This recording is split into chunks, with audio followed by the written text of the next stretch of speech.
Drama serial एक भूल की आने वाले एपिसोड में आप देखने जा रहे हैं कि बतूल की सास उससे कहती है कि मुझे माफ़ कर दो। मेरे बेटे ने जो किया है मैं जानती हूँ वो नाकाबिले माफ़ी है, मगर मेरे पास तुमसे माफ़ी मांगने के अलावा और कुछ बाकी नहीं है। मैं सोच भी नहीं सकती थी कि आशिर इतना समझाने के बाद भी मुझे इतना बड़ा धोखा देगा। मुझे तो तुमसे नज़रें मिलाते हुए भी शर्म आ रही है।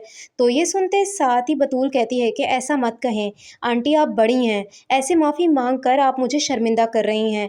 आशिर के इरादे तो मैं बहुत पहले ही जान गई थी, इसीलिए तो मैंने उन्हें इजाज़त दे दी थी दूसरी शादी की। अब जो होना था हो गया है, अफसोस करने का कोई फ़ायदा नहीं है।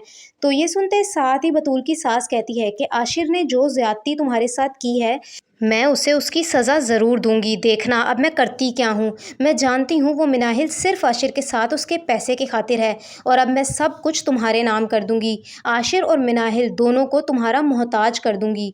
तो ये सुनते साथ ही बतूल कहती है कि आप ऐसा कुछ नहीं करेंगी। मुझे आपकी जायदाद या बिजनेस में कोई दिलचस्पी नहीं है। मत करें ये सब, इससे मेरा शौहर वापस नहीं आएगा। आशिर अगर उसके साथ खुश हैं तो उन्हें खुश रहने दें। मेरे लिए उनकी खुशी से बढ़कर और कुछ नहीं है। तो ये सुनते साथ ही बतूल की सास कहती है कि नहीं, तुम्हारे साथ होने वाली ज़्यादती की सज़ा तो आशिर को मिलेगी। आशिर ने मेरे खिलाफ जाकर अपनी मर्ज़ी की है, तो अब सज़ा के लिए भी तैयार रहे वो। और तुम भी सुन लो, तुम्हें पूरी इजाज़त है। अगर तुम अभी भी आशिर से तलाक लेना चाहो तो ले लो।